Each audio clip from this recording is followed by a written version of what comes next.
پریناز ایزدیار یکی از محبوبترین و معروفترین بازیگران زن ایرانی می باشد.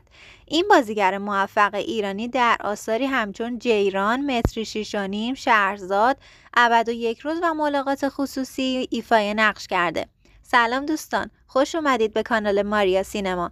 اگر میخواین از ویدیوهامون اطلاع داشته باشین حتما ما رو سابسکرایب کنید و یه لایک خوشگل به ویدیومون بدید. پریناز ایزدیار در 8 شهریور سال 64 در شهر بابل و در خانواده 4 نفره به دنیا اومده. پدرش وکیل و مادرش خانه‌دار بوده. او 2 خواهر بزرگتر از خودش داره و فرزند آخر عضو پنجم خانواده به شمار میاد. پس از تصمیم پریناز ایزدیار جهت تحصیل و فعالیت در زمینه بازیگری، پدرش با او مخالفت کرد، اما مادرش همیشه به حمایت از او میپرداخت.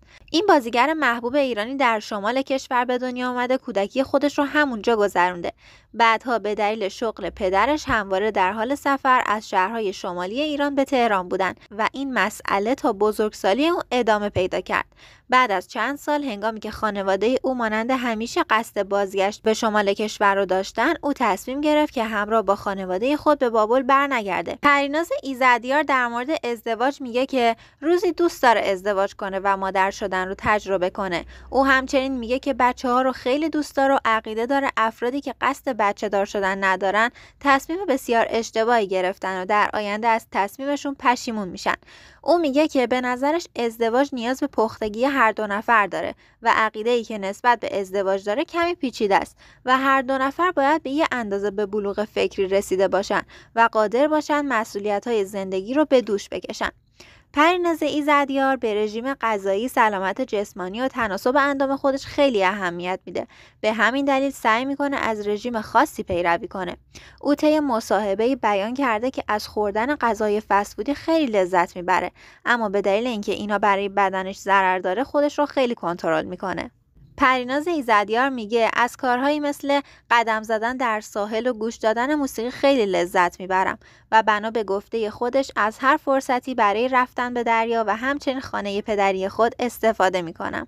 ناگفته نمونه که پریناز ایزدیار امروز گیاهخواره و دلیل این تصمیمش دلسوزی برای حیواناته و عقیده داره که حیوانها مظلوم هستن و لایق همچین سرنوشتی نیستن. به گفته خودش همیشه علاقه به بازیگری در وجودم موج میزد و دوستام از این علاقه باخبر بودن، تا اینکه یکی از همین دوستان به من اطلاع داد که حسین هدایت مشغول گرفتن تست از افرادیه که چهره نیستن. منم برای تست رفتم و پس از تستی که احمد نجفی گرفتن برای اون نقش انتخاب شدم و 3 روز بعد برای فیلمبرداری به آبادان رفتم. پریناز ایزدیار میگه در دوران کودکی به شدت شیطون بودم و همیشه خرابکاری میکردم و روی در و دیوار نقاشی میکشیدم. اکثر اوقات تو کوچه به همراه برادرم فوتبال بازی میکردم و به خونه آوردن من خیلی مشکل بود. به گفته خودش نمیدونید که چقدر خوابیدن رو دوست دارم. به نظرم خوابیدن یکی از بزرگترین نعمتهای خداست.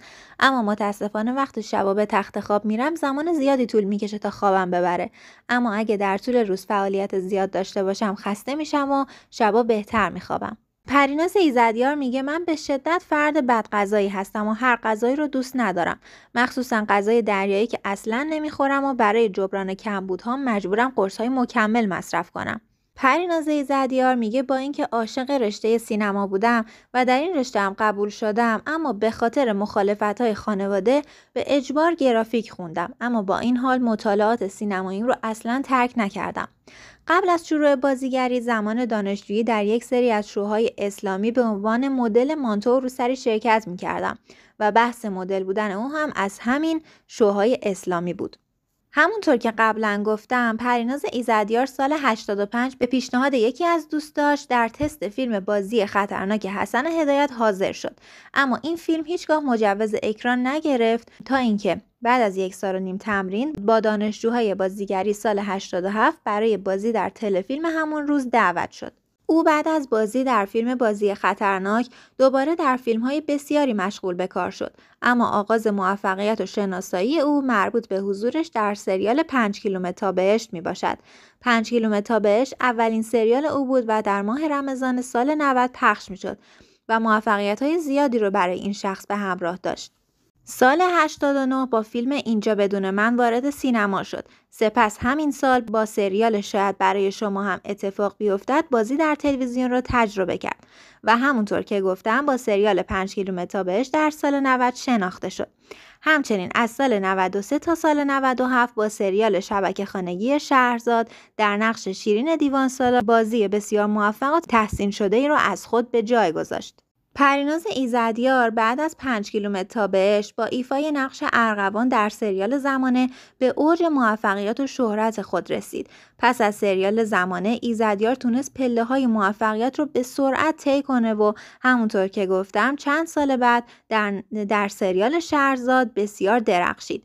بعد از سریال شهرزاد در فیلم ورود آقایان ممنوع در چند سکانس محدود حضور داشت، اما درخشش دوباره او پس از این فیلم مربوط به فیلم ابد و یک روز می باشد که با ایفای بی‌نظیر نقش خودش تونست سیمرغ بهترین بازیگر نقش اول رو از آن خودش بکنه.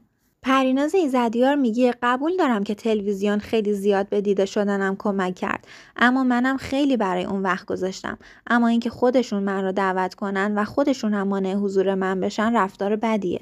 فیلم سینمایی ملاقات خصوصی به کارگردانی امید شمس روایتگر داستانی عاشقانه است که در آن قدرت زنانگی و عشقی که قادر هر دردی رو درمان کنه به نمایش گذاشته میشه. پریناز ایزدیار در این فیلم همراه با بازیگران برجسته دیگری مانند هوتن شکیبا، ریما رامینفر اثری به یاد ماندنی و بسیار کم نظیر رو خلق کرد.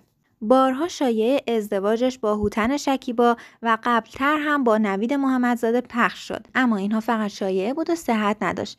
و حالا جیران که یکی از آخرین پروژه های پریناز ایزدیاره که قصه عاشقانه و تاریخی رو به سبک خاص روایت میکنه.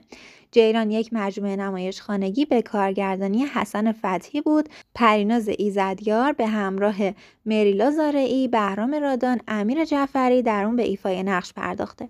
همزمان با سالروز تولد پریناز ایزدیار، هوتن شکیبا همبازی او در فیلم ملاقات خصوصی تصاویری تازه از او منتشر کرد و نوشت: بله قبول دارم، آدما رو اذیت میکنم موقع عکس گرفتن که بخندن. به هر حال هر کسی یه بیماری داره. این پست هوتن شکیبا حاشیه ساز شد و بار دیگه شایعات پیرامون ازدواج این زوج هنری رو در اینستاگرام داغ کرد. شما میتونید این ویدیو رو ببینید که من کامل در این مورد توضیح دادم. پریناز ایزدیار در فیلم‌های ابد و یک روز، تابستان داغ، متری 6.5، سرخپوست و همونطور که گفتم ملاقات خصوصی ایفای نقش کرده. خب دوستان، ممنون که ما رو تماشا کردید. یادتون نره ما رو سابسکرایب کنید و نظرتون راجع به بازی‌های پریناز ایزدیار برام بنویسید. ممنونم.